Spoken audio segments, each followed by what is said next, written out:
Today's episode of Heat Check is brought to you by Microsoft Surface. The new Microsoft Surface Pro 6 can help you get things done, whether you're on the field or running a business.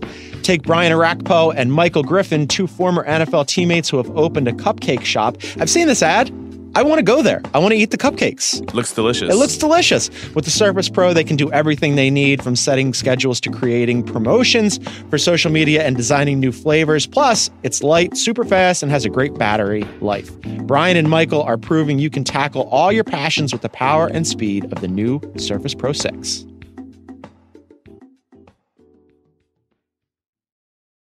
got smoke coming off his fingertips. He's as hot as a blowtorch. It's a heat check. You knew that was coming. It's heat check time.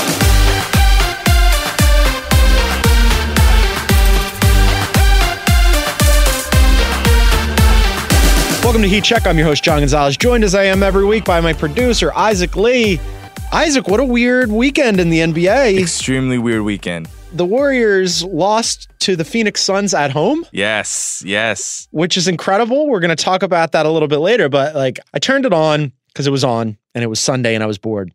And I thought, this is kind of interesting that the Suns are hanging around, but I turned it off at the half because I just anticipated that Golden State would do its usual Golden State thing in the third quarter and just throttle them. Yeah, I mean, we should have years of evidence that they would. Yeah.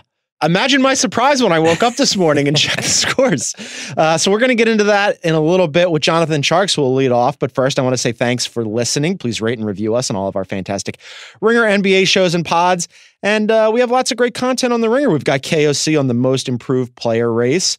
We've got Haley O'Shaughnessy on the Lakers shutting down Brandon Ingram and Lonzo Ball for the remainder of the season and waving the white flag. They've been waving the white flag for months now. It's unintentionally. Official. Unintentionally tanking. We'll get into that in a little bit.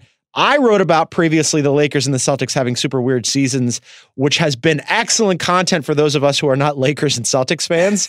The more schadenfreude, the better. Yes. And they have provided us with quite a bit. And of course, NBA Desktop and Jason Concepcion had a lot of fun with the Lakers, so you want to check that out. Later on in the program, for the first time ever, Isaac Lee, we will have Tynes here. So exciting. He comes in hot on Slack all the time. He comes in hot all the time on Twitter. He's going to come in hot on Heat Check. But first, we got some stuff, a potpourri of topics that we need to address. And for that, we need our resident potpourri correspondent, Jonathan Tjarks. Let's bring him in. Boom shakalaka. He's heating up. He's on fire. Joining us on the other line, he's one of our favorites here. 2 weeks in a row. We liked him so much, we had to bring him back. Staff writer from The Ringer, Corner 3. It's Jonathan Tjarks. What's up, Tjarks? Gonz, if the people ask for it, you got to give it to them. You got to right? give the people what they want. Also, there was an issue with one of the Heat Check guests this week. And so I said, we need to go to somebody who can come on immediately, who can talk intelligently, who knows everything about the NBA. And there's only one man to call. It was you. You put the take sign up in LA and it came out to Dallas. I just saw it in the air. I got home immediately. It was perfect. So this is a good time to talk to you because I was saying to Isaac, I had the Warriors-Suns game on yesterday just because it was Sunday and I was bored and it was on. But at the half, it was close and I just turned it off because my wife had just gotten home and I'm like, it's not going to matter because the Warriors are going to do what they always do, which is throttle them in the third quarter. And then imagine my surprise, Tjarks, when I check later on to find out that the Warriors lost at home to the Suns, who were on a back-to-back. The Suns had lost 18 straight to the Warriors, and they had not won on the road in the Western Conference all season. All that's over now. That's crazy. I didn't realize that. Yeah. That's their first Western Conference road game. First Western Conference road win all season. Well, Gonz, let me say first, as a married man, turning off a Suns game time with your wife was probably the right call. That was probably the right decision for you. It wasn't really even a decision. It was kind of like Colleen came home. She was at South by Southwest with I guess half the world. And it was like, let's have a beer and hang out. And that was that. Plus, it saved me from Suns basketball, although I guess this was the interesting time to see Suns basketball. Devin Booker played lights out. 37 points. He was 9 of 9 from the line, 11 assists. That's the key with Booker. Yeah. Those assists, man. He's really passing the ball well this year. He is. And I've said this to you before. I've said this a lot. For all of the Suns' faults, filling up the former general manager's office with goats who then defecated all over it, giving away players for absolutely nothing in return. I like that Kokoshkov has had Devin Booker in the de facto point guard role. And this idea, this narrative that they need a point guard to go with Booker, I've been against it the entire time. I like him in the Harden role. I think they need guys who can play defense like Devin Booker. Yeah, that's fine. Probably. Like get like a Patrick Beverly in there to let Booker kind of chill on defense. I think so too. I think that would be fine. Like any kind of like complementary defensive-minded player so that he can just go and cook and be Devin Booker is great. But I don't want to talk about the Suns. Like that's what I do want to talk about, however, is the Golden State Warriors, who seem to be in the part of the program where they're bored as hell. And I don't blame them, because this for me is the worst stretch of the NBA. The like post-trade deadline, pre-playoffs, where we're all like just kind of waiting around. Like I'm looking at the Western Conference standings right now, Tjarks, and it looks like we're pretty much locked into the 8 teams who are going to make the playoffs. I doubt that the Kings are going to be able to have enough. They're 4 games behind the Jazz, Spurs, and Clippers, who are all tied for that last spot. I feel like, we pretty much know what the playoffs are going to be, and there's roughly 18 games left for most teams. And like now we're just kind of waiting, and they're bored, and so am I. Yeah, I think you definitely want to be careful about coming with too many conclusions at this point in the season. Like for me, I always try to watch more March Madness now, because I figure at this time of the year, the NBA doesn't really mean all that much. All these teams, as you said, are kind of locked in. I think for Golden State especially, they got nothing to play for. They don't care. Yeah. So afterwards, Steph Curry was saying, that they really need to find themselves and play better. And Klay Thompson said they need more energy. And there were some videos that people were sort of zaprudering where Steve Kerr was on the sidelines sort of like mouthing his displeasure with Draymond during the game. Are you buying any of this hand-wringing concern trolling over the Warriors? I'm buying the DeMarcus Cousins concern. That actually concerns me. The other stuff, we've seen it before. They'll be fine. But can Cousins hold up on defense in the playoffs? I'm having my doubts when he's moving out there. We've talked about this before. I think we even talked about it last week, where you were saying, like some of these bigger centers, that they concern you once we get into the playoffs, because, you can exploit them in pick and rolls and you can drag them further away from the basket. And I thought that Boogie looked pretty good post-injury when he returned to the fold offensively, but I still was worried about the way he was moving. He's still sort of like lumbering out there. And what's crazy is Boogie's never played in the playoffs. Like this is like year 10 for him. Like he's never even seen a playoff series before. Oh shit, that's right. Isn't that insane? I didn't even consider that, because yeah. So even like a fully healthy Boogie has never really experienced getting like isolated and picked on that consistently over the course of a 7-game series, much less this version of Boogie. And the weird thing about Golden State, and you're like a slower big man, everyone else is so good around you that teams are going to have to attack you, right? And it's not like they have too many other options to attack. So it's going to be all Boogie all the time in that pick and roll. And that would be an issue for me. That'd be my concern if I was Golden State is, can we hide him? If we can hide him, do we have the depth to survive without him? I mean, they brought back Bogut. I don't know how much he has left anymore. That was kind of a weird one to me. Yeah. And, defensively, this hasn't been the type of team that we're generally used to with the Golden State Warriors. I mean, I'm looking at their defensive rating right now. They're 15th, Tjarks. Yeah. And I think Draymond and KD, they can step it up in the playoffs. Like, I'm not too worried about that. But here's what I'm worried about. So if you're moving Draymond and KD to the 4 and the 5, like who are your wings to fill out your rotation? Yeah. Once again, they have a bunch of bigs and they've got not too much behind Steph, Iguodala, Klay. Like you're looking at guys like Alfonso McKinney might have to play a lot of minutes for them in the playoffs. Damian Lee. Like that's, I think my issue is they never really replaced their wing depth. They've got a ton of bigs who probably can help them in the playoffs. And that wing depth could be an issue at some point, I think. Yeah, I mean, if we're looking for reasons, and of course, like it feels like we're nitpicking because we are. But like I was listening to NBA radio on the way into the office to do the pod, and they were like, "Is this the season where the Warriors are actually vulnerable? Because you've got the Nuggets who have been good all year, the Rockets are on the come, the Thunder have been playing really well, and they're really good defensively. Could this possibly be the year?" And I still think no. Right. Like for all of this, like they're 4-6 over their last 10, but they also did just beat the Nuggets.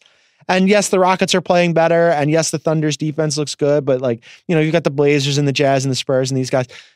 It's still the Warriors, even though they're thin, even though they've been having defensive issues, even though they seem like they're bored as hell.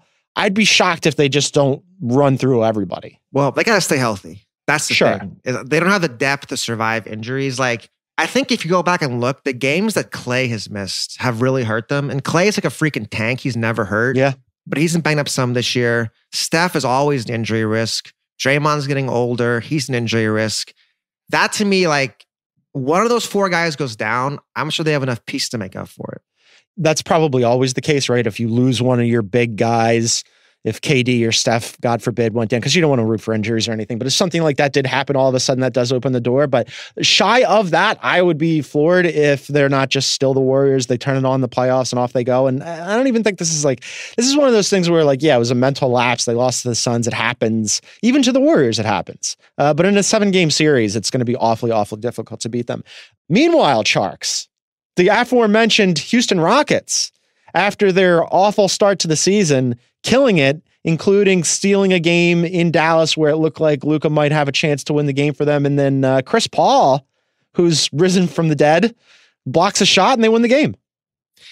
Yeah, I mean, Houston, they're number 3 seed in the West right now. They're a game up on Oklahoma City and Portland, and they're pretty much in a great spot. Like if they can stay in that 2-3 side and stay out of the Golden State side of the bracket, right now, the 2, 3, 6, 7 is Denver, Houston, Utah, San Antonio. Yep. If I'm Houston, this is the ideal setup. You can avoid Oklahoma City and you get a possible series with Denver in the second round. They've really given Denver trouble this year in the regular season. Like Houston's in a pretty good spot to get back to the Western Conference Finals. Yeah. I was just thinking that because I was looking at these matchups, and it's unlikely with the number of games left, unless something goes terribly awry for the Nuggets, that they could climb into that 2 spot. But in that 3 spot, as you said, you avoid the Thunder, Blazers, which would be the 4-5 right now. And then you've got Jazz, Spurs, and Clippers too. Jazz, Spurs, Clippers are all tied for that last 3 spots. But getting one of those teams in the first round, now you're off and running. I mean, and you seem like you're playing really well. They figured it out after that slow start. The defense has been better. I like the Rockets' chances now. The big concern I have if I'm Houston is just the amount of workload they put on James Harden this season. So the numbers he's put out this year are insane. So I'm doing a story on Chris Paul, and I was looking at what Harden did. Harden has the 2nd highest usage rate of all time behind Westbrook in what's his usage rate right now? 40.5. That's insane. So he's taking the most shots since Kobe Bryant in 05-06. Sure. That was the 81-point game season, I think. And he's scoring the most points in a season since MJ in 87. Wow. So it's the number 7 scoring season of all time. Top 6 spots are Wilt and MJ, and then it's Harden at 7. So are you worried about him? Because last year in the playoffs, it looked like he kind of hit a wall. Yeah, it seems like he's hit a wall a lot in the last few playoffs. And I feel like instead of asking him to do less this year, getting ready for the playoffs, they've asked him to do even more. Would you maybe throttle back a little bit? Because on the one hand, everything you're saying makes sense, and he has kind of hit a wall in the last couple of years, especially last year, where it seemed like after Chris Paul went down and it was like, okay, now it really is all about James Harden, and if he can't do it by himself, they're not going to do it at all. But if they did throttle back a little bit on minutes or workload or usage rate, then all of a sudden you're risking, holding on to that 3 spot. Yeah, I think you want to stay out of Golden State side of the bracket. And I'm not even sure at this point they can throttle back that much. Yeah. Because you can't really throttle Chris Paul forward more, right? It's all on Harden. That's just how it is with this team. So you're writing about Chris Paul. I don't want you to give away the store. What can you tell us about what you've discovered about Chris Paul? Well, I mean, the big thing, if you look at his numbers, it's kind of shocking just how far back he's gone as just in terms of his effectiveness, scoring off the dribble. Mm-hmm. So he's gone from scoring at the rim this season. He was in the 76th percentile last year and the 20th percentile this season. As a pick and roll ball handler, he's gone from the 91st percentile to the 36th percentile. So he's really just taken a step back in every category. And what I've been thinking is as I watched Houston this year, it kind of reminds me of the end of those Miami years when you had LeBron and Wade. Yeah. And Wade was really taking a step back and LeBron's doing everything. And then it's we're going to save Wade for the playoffs. But in doing that, you're running your best players so low, it kind of comes back to bite them. Chris Paul, then, I mean, this is the beginning of that new deal. He's still got 3 more years after this at 38, 41, and 44 million on the back end, which is a player option, which of course he's going to take. Thank you very much, Daryl Morey and the Houston Rockets. How much do you think that hamstrings them moving forward then? Because right now they're sort of in the sweet spot where you can still squeeze some out of Chris Paul. He's still a useful player. They're going to need him to be effective despite him taking a step back, and it is the end of that. But they're also locked into him. They're not moving off of Chris Paul anytime soon. Here's the thing is Paul, I think they could keep Paul somewhat effective going into the playoffs, but like Paul has to be on the Tim Duncan plan now, where he takes a step back. He's being rested in the regular season. But the problem is he's being paid to be a workhorse, right? It's hard to pay a guy $45 million and be like, just chill for 6 months and get ready for May and June. Like, we're paying you to carry the team all season long. And they don't have enough guys around Harden and Paul to take a step back, right? Like when Duncan was taking a step back in San Antonio, they had a very deep team because he wasn't being paid that much money. So they could afford to move the money around. Yeah. This team is like, we're going to pay Harden and Paul $90 million. That's a lot of money, Tjarks. Right? If Paul can't do it, it's just on Harden. And like, then you're paying Capella like $20 million, but he's really more of a role guy. He's not a primary option. You look at like going forward, you've got Harden making all this money, Paul making all this money, Capella making money. Everybody else is kind of like a minimum salary guy because Houston's not paying the luxury tax. They've really gone out of the way to not pay it. So it's a very thin roster. Yeah. So it's like, man, if Paul's taking a step back the next few years, Harden's going to have to do everything like indefinitely. And that's a tough ask. The roster construction on that, when you lock yourself into 3 big contracts, all of a sudden when you're filling out the roster, like you said, with these disposable, interchangeable parts, it makes it really difficult, especially on your top tier star like James Harden. Plus, I mean, not for nothing, Chris Paul in the playoffs, like, I want to see his health and his fitness, right? Like every year it becomes a concern. So the Rockets playing great. We'll see if they can keep it up. Before we go to a team that's not playing great, of the other teams in the West, right? Because like I said, we've pretty much got our 8 playoff teams right now. But of the Thunder, Blazer, Jazz, Spurs, Clippers contingent, which one would be your dark horse candidate to make a run in the playoffs? I'm going to say Oklahoma City. I think just because of Paul George, if you look at like the rest of these rosters, besides Golden State, none of them really have a guy to guard Paul George, right? This 6'9", mega athletic wing who can stroke threes. There aren't very many big athletic wings in the league who can guard them. And the rest of the West doesn't have those kind of stoppers. Like Houston has got Amon Shumpert, maybe. Denver has Gary Harris, 6'4". Portland, they have a couple guys. That's about it though. And like, you look at last year, Utah had Joe Ingles, and he kind of killed Paul George. Yeah. And I expect Paul George to kind of take a step back this year and be playoff P. If he can be playoff P, they're going to be a tough out. He's been so good this year. I can't believe that. I did not expect post-injury that we would get now, not maybe. I think this is the best Paul George we've ever seen. And also, KOC has a piece up on theringer.com right now about the candidates for the most improved player award. And Tjarks, I never think about the most improved player in this context, but he has Paul George in there. And it never would have occurred to me to think about Paul George in the context of the most improved player award. But there's a case to be made for that because he's taken such a massive leap this season. Gons, I'll be honest, I don't think about the most improved player award regardless. But sure, he's been great. Like, this is his age 28 season. And like your age 28 season is you expect that's when like your athletic ability, your mental game is both at a high level. And he's been incredible. Like, he's been amazing. This is what you expect in his peak. I was talking about him in the MVP race, right? Like, we don't give him enough credit. He should be in the conversation, like kind of like a pat on the head. You know, he'll come in third or something. And then, yeah, KOC blew my mind with, we should be talking about him for this too. But okay, so before I let you go, because you have many things you're going to go work on that fantastic Chris Paul piece, we must talk about, for the first time ever, Isaac Lee, as our resident heat check historian, should we finally talk about the Lakers for once? Finally. For once. We've never done it. I've been calling for it. We got to talk about the Lakers. We've never done it on this show. I like your use of must there, Gons. We must. We're obligated to talk about them. 30 and 36. Brandon Ingram now out for the year with deep vein thrombosis in his arm. Chris Bosh had it in his leg. Chris Bosh was older, but it ended his career, and it's kind of a scary thing. So hopefully Brandon Ingram will be all right. Lonzo Ball also shut down for the remainder of the season with a bone bruise and an ankle sprain. LeBron James now managing his minutes, might sit back-to-backs. All things have gone terribly, Tjarks, for the Lakers, including, I don't know if you saw Saturday's game against the Boston Celtics, but very early in the broadcast, Mark Jackson brings up, hey, maybe the Lakers should just trade LeBron and get a bunch of shit back for him. Like, who would have expected that in March? That is an amazing take. That's awesome. Mark Jackson, go on desktop.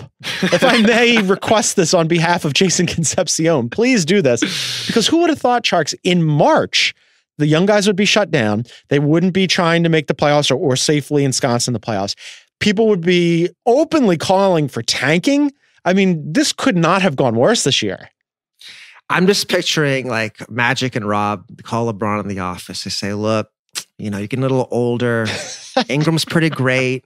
We got this draft pick. We're really going to move around. We're going to rebuild. And you can come if you want. Right. Like, you can be your veteran leader, but we're going to move toward this rebuilding program. It's crazy. I mean, so obviously they would never entertain moving LeBron, but there's something to be said for like academically thinking about the idea, because he's going to be 35 next season. Now, all of a sudden you have to wonder how many people actually do want to go play with him. The Lakers haven't been the Lakers in a long time. Kevin Arnovitz, shouts to Kevin Arnovitz on ESPN, just had a great piece about, hey, like the luster of this organization and like the esteem and the pomp and pageantry and the idea that like we're the Lake Show and you're just going to want to come to LA and play here. LA is still LA, but the Lakers haven't been the Lakers for a while now. And I wonder, like, if I'm a really good player who's not in my, mid-30s on my way down and in decline, if I'm a top tier player who's in my prime, do I want to get into that? I don't know. Well, that's what you wonder if they have to trade for, got to trade for that guy. Yeah. That's where the whole Anthony Davis thing comes in, I guess. I also really like Jeannie Buss telling The Athletic that rival teams planted stories in order to hurt the Lakers' chemistry. And then The Athletic had one Pelican source said, yeah, but as soon as we got off the phone with the Lakers, like a minute later, all of our offers were out there. So Jeannie also at Sloan had said, it does not help team chemistry when players have to read about possibly being traded. Jeannie, the calls are coming from inside the house.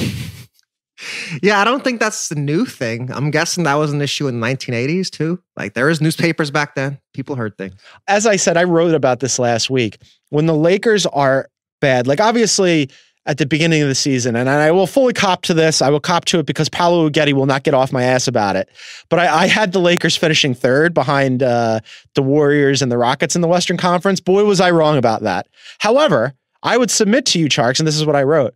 When the Lakers have a season this bad, it's almost as entertaining as if like LeBron had just been really good and like revitalized the Lakers. The content is always there for us. The content is king. Yeah. We've got all kinds of great content on theringer.com, including Jonathan Tjarks, who's always writing. He's going to have a Chris Paul piece. He's going to be on the Corner 3 on Friday. You got to listen to him. Tjarks, you are the absolute best. Thanks for doing this. Yeah, thanks for having me on. All right, so that was Jonathan Tjarks. We thank him as always. He's always excellent. Before we go on to Tyler Tynes, I want to tell you about the NBA Watch of the Night. Isaac Lee. Yeah. Your Clippers have a very important role. Yes. So I write this story about the Lakers and the Celtics in free fall. And per usual, the Ringer curse rears its head. The Lakers are still bad. The Celtics, so all of a sudden, are rattling off wins. Not only rattling off wins, but doing so on the road. They beat the Warriors on the road, the Kings on the road, the Lakers on the road. Now they've got your Clippers on NBA TV tonight. We need the Clippers to stop their winning streak. Well, first of all, let's address the first part of that. The Lakers are so bad that they're beyond the Ringer curse. Not even the Ringer curse can bring them back to life. Number one, I just wanted to put that out there. And number two, the Celtics. Did you hear our boss Bill Simmons' podcast last week where he said, It's appointment viewing for all of us here. Of course, it plays me to sleep at night. The legendary plane ride where Kyrie did this powwow, and now apparently they all get along. It just took one plane ride. Only one plane ride across the country. That's the only thing they were missing. You know, they hadn't taken any plane rides this season. That was their first plane ride, and they were like, we should do this more. Also, you noted in Slack, because I'm constantly forgetting to give the Clippers their due. The Clippers themselves are on a winning streak. Yes, They've won 4 in a row, 7 of their last 10. They host the Celtics this evening in Los Angeles at the Staples Center. I'm actually rooting for the Clippers to put the Celtics back into free fall. It's up to Doc's gang to stop the winning streak and do the Lord's work. So Celtics at Clippers on NBA TV this evening. And remember, gang, if you want to watch every NBA game, please subscribe to NBA League Pass on NBA.com or from your preferred video provider. And before we bring in Tyler Tynes, a word from our sponsor. Today's episode of Heat Check is brought to you by ADT, Real Protection. When it comes to something as important as your family's safety, you deserve real protection from ADT. Real Protection means the nation's #1 smart home security provider is standing by and there for you when you need them. Real Protection means having a safe and smart home with everything from video doorbells, surveillance cameras, smart locks, lights, carbon monoxide, and smoke detectors in a system that's custom designed to fit your lifestyle. And setting up custom automations to do things like lock the doors and set the thermostat when you leave. Real Protection means staying safe on the go. In the car or when your kids are at school, with the ADT Go app and SOS button. Real protection means 18,000 employees safeguarding you. Real protection means direct connections with first responders. And no matter how you define safety for you, your family, or your business, ADT is there. ADT, real protection. Visit ADT.com/podcast to learn more about how ADT can design and install a secure smart home just for you.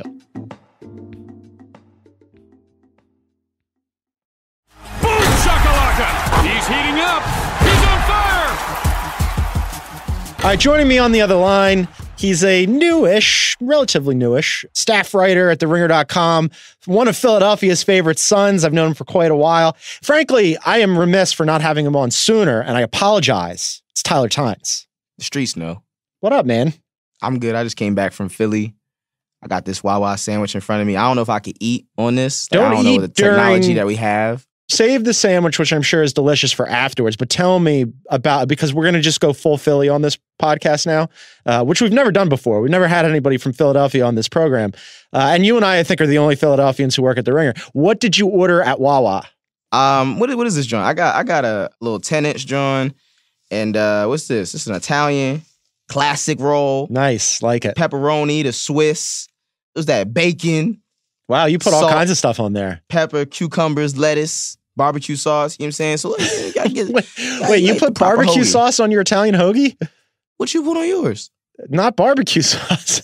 This is a radical order. But this is what you can do at Wawa. You could do whatever you want. You could personalize it. I've known Tynes. Tynes, I've known you for a while now.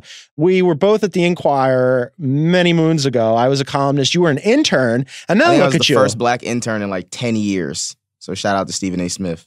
You were there, and then you rose up through the media ranks, and now you're at The Ringer, and you're killing it. And so, like I said, I apologize for not having you on sooner, because... Yeah, man, that's fucked up. It's fucked up because you are perfect for this, because you basically came in, I forget when you got hired, but like mere seconds later, you were just throwing napalm all over Slack.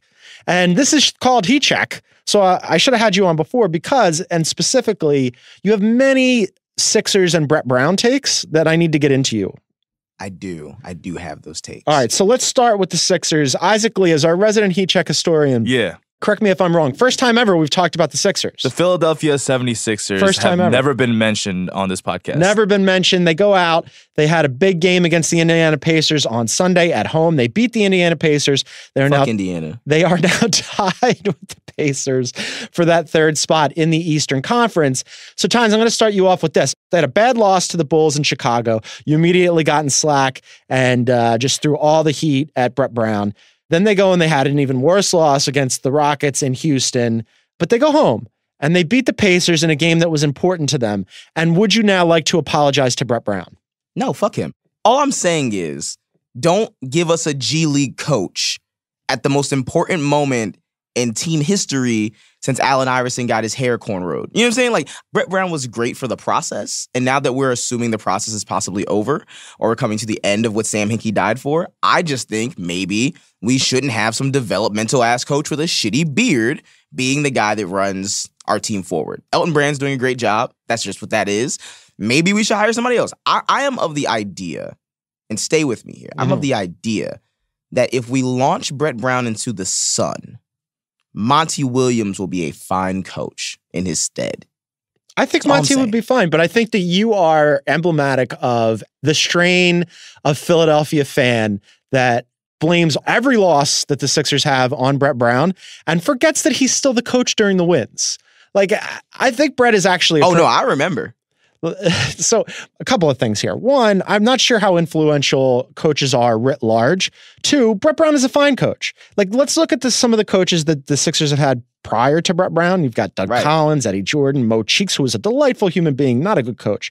Jim O'Brien. I mean, Larry Brown back in the day, fine. Larry fucking Brown. But what I'm saying, should coach the Sixers again. Bring him out of wherever he is to do this.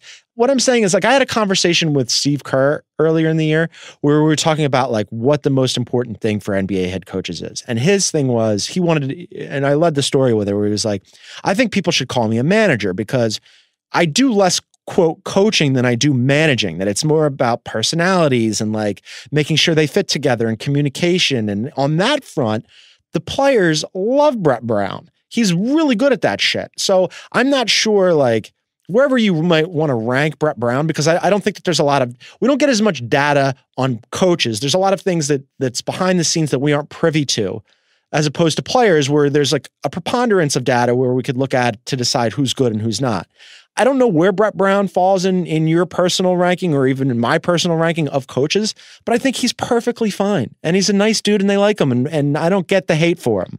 Where was Ty Lue on this list? On my personal list? Like, if Ty Lue was still coaching, right? Where is he on, like, the list of coaches in the NBA? Is he top 10? Is he bottom 10? I don't know, because I'm mostly coach agnostic. I don't know how much they actually influence. I mean, like... Is Brett Brown a better coach than Jerry Stackhouse? I don't know. Okay, right? And I think that's important in so much that we don't know. And if we don't know, I lean that he's trash. So if I can't definitively be like, yeah, my guy Brett Brown is wild better than Jerry Stackhouse. But who could you say that about, with the exception of like Brad or four? Fucking Stevens. Okay, that's one guy that everybody who always has pantsed focuses Brett Brown on. for the last 27 years, apparently. That's one guy. That's one guy out of 30 that everybody always focuses on. Kerr would be on a list. Spoelstra would be on a list. Pop would be on a list. After, say, 4 or 5 top guys in the league, there's just a bunch of coaches in the league who may or may not be good coaches. And like, again, back to Kerr's management point, if he is good at these other intangible things and the players like him and it seems to be like a mostly symbiotic relationship, like, what's the problem?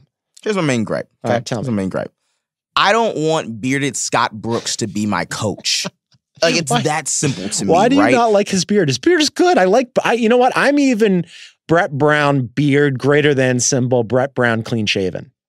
And that's right. But that doesn't mean that, like, you know what I mean? Like, if you put perfume on trash, it doesn't take it away from the dumpster. You know, like, it's still trash. It's just nice smelling trash. And that's what Brett Brown is. He's nice smelling trash. Even now that you live in New York, you can't take the Philadelphia out of you. I knew you were going to throw shade at his beard, so I wanted to bring this up. Of the personal grooming / aesthetics looks on the Sixers, I think that there are a couple that need discussion. You brought up the beard. I like the beard. JJ Redick's latest haircut is an interesting one. JJ Redick looks like he cuts white hair in Harlem. When they put Whole Foods in Harlem, in like black neighborhoods, but then they also want to like copy black. JJ Redick could have waves in AirPods, right? Like, he's the walking meme of that thing. And I think he cuts other white dudes who look like shitty waiters. I think he cuts their hair. I think he like has an entire manual for barbistry for bad white people and their bad hair. I think that's what it is. So you, as a Philadelphian, are aware of, like, I went to school at LaSalle, which is in North Philadelphia. And so because I went to... a bad school. Look, don't throw shade at LaSalle. But having gone to LaSalle, I went to school with like everybody who went to Catholic high school. Like a zillion people from Father Judge. And it was funny because when JJ debuted his latest haircut, Chris Ryan, who is also from Philadelphia, sent me something from @Chubber Lang on Twitter, who's a Philadelphian. And @Chubber Lang noted, did JJ Redick recently move to the Northeast? He looks like every dude that's ever gone to Father Judge, which for those of you who are from Philadelphia is a hilarious goddamn joke. I mean, JJ Redick looks like he sells hats in Frankfurt. Right? I want to say first, though, to our Ringer teammate, JJ Redick, I'm rooting for you, buddy. I don't think the hair is nearly as bad as the joke or Tyler indicates. But of these things that are happening Sixers related, you've got the beard, you've got JJ's hair. And then here's the third one I wanted to bring up to you, and I wanted to see where you stand on this. Jimmy has recently gone at times with the Karate Kid headband that Drew Holiday has used periodically. Wes Matthews had one of those on the other day. That to me is the most egregious of all three. Like, I don't understand. Best of all three. No, it's the worst. Best of all three. Best of all three. It's a weird look. At least Jimmy doesn't look like round SpongeBob anymore, right? Like, Jimmy has kind of never known what to do with his hair. And as someone with fantastic hair, it bothers me.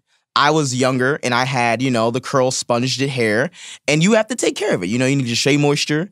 You need all the essential oils, or you need to pay someone to help you be better at taking care of your hair. And every time I see Jimmy Butler's hair, until he put the cornrows in, I just think of sad children.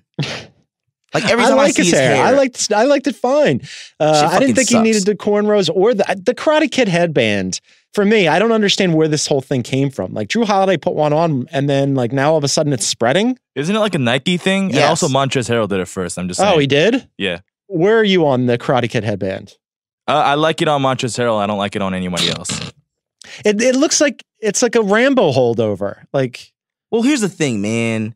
Let me ask you this, Gonz. Tell me. Would you say you're stylish? Would you say you are a stylish man? You drip swagoo, drip too hard, don't stand too close? I'm not anti-style. I've got some style. It depends on what's the day. Like Scale of 1 to 10. Every day. I don't walk out of my house and I'm not stylish. I got this velvet do-rag on right now, and it just drips swagoo. I don't have any velvet. Okay. See, there you go. First step is wrong. It depends on what the occasion is. The occasion is you woke up. I woke up and I look great. No, that doesn't work. Effortless. That's not How me. can we confirm that? You're in New York. This is a podcast. We can't confirm that you're wearing a velvet do-rag. Run up on me in these streets. Do all of the And Heat figure Check it out. listeners a favor, and later on when I tweet out the link for the show, do us a favor, take a picture of the velvet headgear and then put that out there. I have so many pictures. Yeah. But with you in it for the podcast, for the listeners, because as Isaac said, this is an auditory medium. I wanted to bring up, Jimmy, aside from the headband, so this is my whole thing about what you were saying about, to bring it back to Brett Brown and coaching. I don't know what people who are anti-Brett Brown expect from him. So in this game, like their roster has gotten better this season, and it's also gotten thinner. They add Tobias Harris and Jimmy Butler, but look at the way that the rotation has now been settled into. They basically have to play their starters heavy minutes because they don't have any options. I mean, you've got Mike Scott having to play 26 minutes off the bench. First of all, James Ennis is a guy who's in your rotation. Amir Johnson and TJ McConnell, you got to get minutes out of them. Boban, who, bless his heart, hopefully comes back soon. They're going to need him to play as well. So, like, I don't know what people expect from Brett Brown beyond, like, hey, man, I hope the first 5 guys play really well because you don't have many options after that. I expect him to stop drawing up out of bounds plays that don't make fucking sense. Like that's literally my only ask of Which him. one are you talking about? Because the Chicago game wasn't his fault. Literally all of them. Jimmy literally that. all of them. I mean, I feel like every time I'm watching a game for the Sixers and they find a way to almost lose the game before someone has to fucking save their sorry asses, I'm looking at Brett Brown running out of bounds plays. And I'm just like, this always reminds me of Scott Brooks running, like drawing up 33-foot jump shots to Kevin Durant with 5 seconds left in any moment. Like all of them just seem dumb as shit. And I could easily be wrong here. I don't think I am. But they're all dumb as shit to me. And all I'm asking for Brett Brown is to dress better, to do something with his beard, and to make better out of bounds plays. That's all I'm asking for. These are many asks. Let me ask you something though. Like, so you've got a guy, like, to your point about sideline out of bounds plays or after timeouts. They have that redo, that do-over in the game against Chicago where they lost it twice. And that wasn't Brett Brown's fault. They had a play designed that Jimmy Butler on the inbounds pass from Simmons ends up fumbling the ball and they end up losing the game. And not for nothing, something's weird with Jimmy Butler post All-Star break. Do you know how many times he's made a 3-pointer since the All-Star break? He's made one? 2 3-pointers in all of the games post All-Star break. Like, all of a sudden he's not shooting anything. And when you don't have Jimmy Butler shooting 3-pointers and Ben Simmons can't and doesn't shoot 3-pointers. And by the way, JJ Redick, as his hair grows out, I'm hoping that his shot will return to him. He's been, admittedly, he even talked about it on his podcast with Chris Paul. He's been in a slump lately shooting. You don't have any shooting off the bench. Like, you can't just conjure shooting out of nowhere. So again, I think Brett's getting a lot of heat for things that are beyond his control. Well, I mean, when Jimmy Butler just decides to play in the fourth quarter every game, that's always great. I love watching Jimmy Butler have 6 points until 7 minutes left in the fourth quarter. Yeah. And then he just magnificently has 18 points before the game's over. Look here, man. Jimmy Butler is not only unerring, he's infallible. I am Jimmy Hive. All right. Let me ask you, where are you on Jimmy this offseason? Because it's been my contention. I don't want them to get him back. Oh, you don't? No, not at all. Okay, so this is a rational position. This is very anti-Tyler Tynes. I would have expected you to be like, fuck it, sign him to 5-year max. No, I mean, look, Jimmy Butler is 47 years old and he's got bad hair. And that is, I mean, I can't ride out super hard for somebody like that to make more money than they should, right? So if Jimmy Butler wants to come back for 1 year on a team-friendly deal, yeah, dude, come through, right? But like otherwise, I don't see the need of keeping Jimmy Butler when Tobias Harris exists. Yeah. Yeah, no, I think that's perfectly reasonable. Also, I've talked about this with Dan Devine. It's my working theory that the Knicks will strike out twice on their 2 max slots and look around for a consolation prize, and Jimmy Butler will just be staring them in the face, and that would be perfect. For every putrid New Yorker that exists, I hope the Knicks get Jimmy Butler. Oh, it'd be so great. I hope the Knicks get Jimmy Butler so Sean Fennessy is miserable for 2 straight years. I hope that so much. The only thing I would hope more is that Jimmy Butler goes to Boston. That would be great too. That won't happen, but the other one could. What I really like is that you now recently hired have decided to attack both your bosses. Fantastic. Something else about shooting that you put in Slack that I wanted to bring up. So Ben Simmons, as we mentioned, he's not inclined to shoot 3-pointers. You got to the facts. There you go. He's not inclined to shoot 3-pointers. So Kobe Bryant recently gave, I think it was to Bleacher Report, said that Ben Simmons has got to get a jump shot, to which you responded. And I normally wouldn't pull things out of Slack because what we talk about on Slack should stay on Slack, but this was too good, so I'm going to do it. You responded, Kobe shot under 30% from 3 6 times in his career and ended his career shooting like Russ Westbrook. I don't respect glorified J.R. Smith's opinion, and he wasn't born in Philly. Oh my God. Go on desktop. I don't respect that, man. That was incredible. Jason called me, put me on desktop.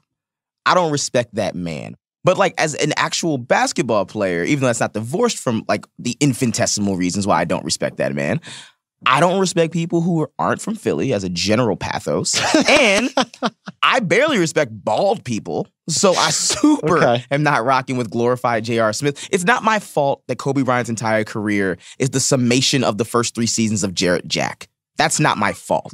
It's just a good thing that he had Shaq with him or he wouldn't have as many rings as he does. Kobe Bryant's not even a top 5 Laker. Wow. I mean, I don't respect that, man. I don't respect you and you're not even better than LeBron James. I don't respect you and you're Brandon Roy with a 16-year career. I don't respect Kobe Bryant. Fuck Kobe. This is an all-time heat check rant. Isaac, turn your microphone on because you're cackling from the other room.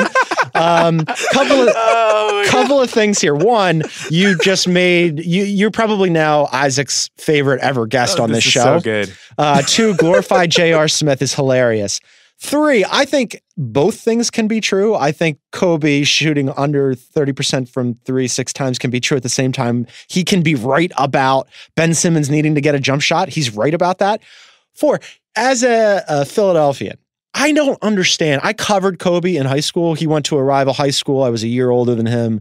I covered him coming up. He was amazing then. He had an amazing NBA career. I don't understand Philadelphia's anti-Kobe, he's not a real Philadelphia take. Like, why do we get all worked up about it? Like, the majority of South Jersey claims they're from Philly. That's fine. And they're fucking wrong, too. It's fine. It's not fine. It's fine. You know the shit that I hate? Tell me. You know the shit I hate? Yeah, a lot of things. A lot of things, too. But the shit I hate, Gons. I went to college out in the mountains, right? Where'd you go to school? It's like, I went to King's College up in Wilkes-Barre, Scranton. It's like, I know King's. How are you going to throw shade at LaSalle? You went to King's. I don't know. You have bars on your windows? I don't respect the fuck what. And so going up there, the people it would be from like all over the state. You know, they're from Jim Thorpe, they're from Erie, they're from Scranton, from whatever. And so I come up there, being cool like I am, and I say to these folk, I'm like, "Hey, where y'all from?" "Oh, I'm from Philly." "Okay, well, what part?" Cherry Hill." Okay, so back the fuck up, right? You're claiming you're from a city and you're from a separate state.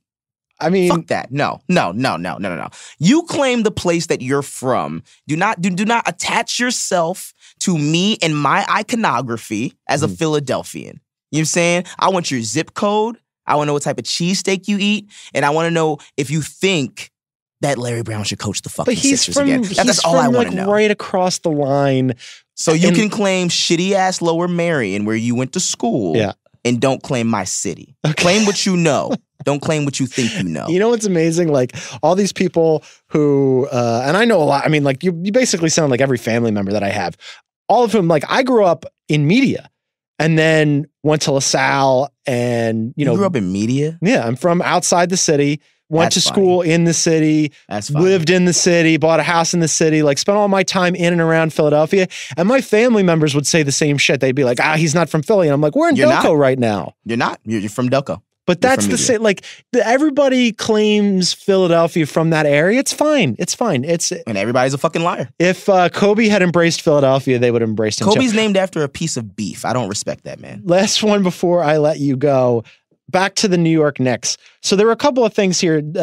At Sloan, Adam Silver, who had talked to Bill Simmons, the boss man, had said that player movement at some point does matter, what players are saying. And in terms of our brand, this is Adam Silver right now, our values and what we stand for, it's fine if there's speculation, like where's LeBron James going, but it's not good when a player who's in the middle of his contract, his agent shows up in a city he doesn't live in, announces this player doesn't want to be there anymore. That's bad for the fans there. It puts the league in a difficult position because it's an entertainment product. See, I say it is an entertainment product. Like Steve Kerr, right before the All-Star break, had said they're all actors in a soap opera, which I believe is true. Which brings me back to the Knicks. Like they've got these two max slots. They want to bring people in. I think they're just a shit show, and it's better for an entertainment perspective that they be a shit show because they've got an owner like James Dolan, who, did you see what he did over the weekend? A guy said he should sell the team and he kicked him out.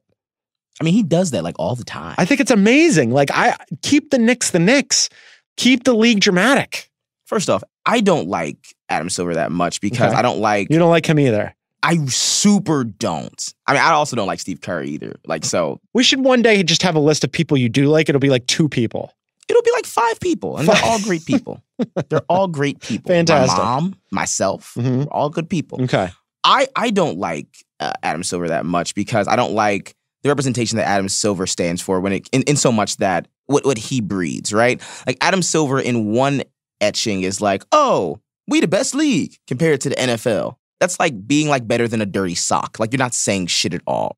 And so it's very weird to me that so many people, especially white fans, who kind of huddle around these black entertainers and these black capitalists who make all this money to entertain these people, then want to also kind of spout liberalism as if they are better than something else when they are truly just another company. And the problem with that is that the NBA kind of builds itself off of this ideology that they are a better league than almost anybody else because they allow their players to speak up. And so when this trickles down, right, you get comments like this from Adam Silver, who believes it's bad for business that things are entertaining. Look, man, y'all are winning the race by osmosis. Just shut the fuck up, right? Like, that's a piece of this, is that the NBA does way too much to believe that they're actually better than everybody else, but their actual product and the people keeping the game upright would suggest they're not. They're as similar as business people, as owners, as CEOs, as every other league. They don't want players to actually be super, super free and make super, super like crisp decisions based on individuality. They want to keep their players in check. That's what the NBA, just like the NFL, just like any other league run by white people. Like it's very simple to me. And so I always get a kick out of these Adam Silver comments when they come up because so many people are kind of like taken aback. Oh my God, Adam Silver would say this? Dude, yeah, what? What? I'm with you in that, like, I think that it's pretty obvious hypocrisy when you have owners wanting to maintain control and agency, and then players trying to assert themselves in a similar way, all of a sudden being like, well, you know, challenged and thought of as, well, why would you want to control where you play or who you work for? Like, that's kind of crazy to me. I mean, look, all I'm saying is this is the dude who literally, when Colin Kaepernick kneeled, he sent around a memo to all the teams reminding them they had a 30-year anthem policy on the books, right? Like this is the dude that we're going to cape for? And his glasses suck? No, man. Fuck out of here. Yeah, I'm not going to cape for Adam Silver, but my point about Steve Kerr stands, that Steve Kerr was right on this point, that everybody in the league is actors in a soap opera, and the more drama and the more storylines, the better. And that is up to and including players going, I don't want to play here. I love that shit. I was talking to Tjarks earlier on in the show about this. Like, there was a possibility, the non-zero chance this season that LeBron like would have marshaled the Lakers and they would have been good and made the playoffs. And that would have been like one storyline.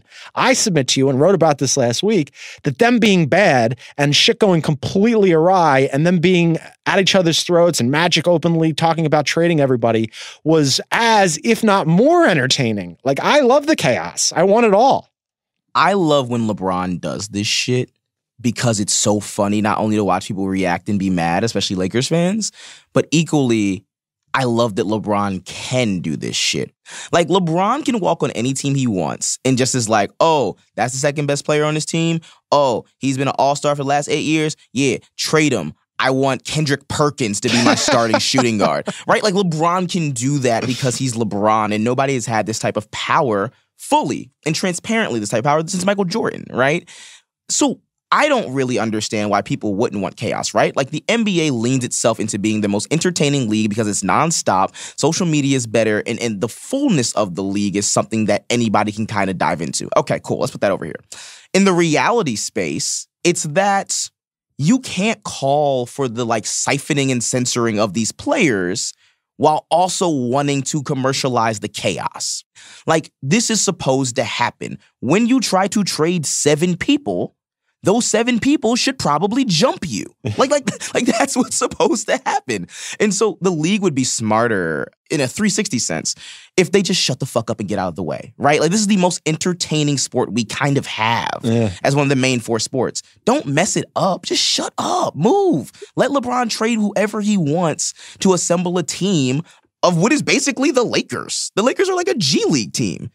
So that's funny to me. We hear all the time that it's a business, and it is, but I think that people often forget that and I talk to players about it all the time, like, they're still people. And so, like, having to uproot your life and, like, you know, what do I do for a new house? And what do I do about the house I just had? And, like, all the shit that, like, normal humans have to deal with in their everyday life is something that they have to deal with too when they're traded, and like to just forget about that, or when you know there's speculation about them being traded. So to just forget about that or marginalize it, I think is ridiculous. But that said, we could talk about this all day, but we can't because the podcast can't go on forever. And you also have, and frankly, for all of the hot takes that you had on this program, the one thing that I anticipate you'll get dragged for most is getting a Wawa Italian hoagie with barbecue sauce on it, which is unheard of.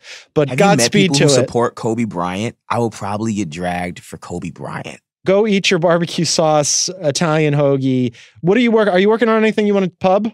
I just came back from Mississippi, the University of Mississippi, after players and students protested on campus of the University of Mississippi because of the pro-Confederate rallies down there. And so I'm sure that'll be on theringer.com soon. Can't wait to read it. Your intersection of sports and race is your corner, and you kill it and you hold it down. And I'm thrilled that you were on here. I can't believe it took us this long. You're going to come back on more and yell at me about various opinions. I heard you were on the debate team. You were the president of the debate club? In high school, I led a full life just as I do now. And this is why you're swagless. I'm every bit as cool as people think I am, which is not at all. Tyler Tynes, thanks for doing this. I want to thank Tyler Tynes, first time ever on the program. We're going to have him back for sure. Of course, want to thank Jonathan Tjarks, who's a repeat offender, and also Isaac Lee. And I want to remind everybody, if you're so inclined, please rate and review us on iTunes. Please read all of our wonderful NBA content on theringer.com. And don't forget, as we funnel towards the playoffs, we're going to have a lot of stuff for you, including all of our NBA shows on the Ringer Podcasting Network. You can catch The Mismatch on Tuesday, Group Chat on Thursday, Corner 3 on Friday. Isaac and I will be back next Monday for Heat Check. Thanks for listening, everybody. Bye.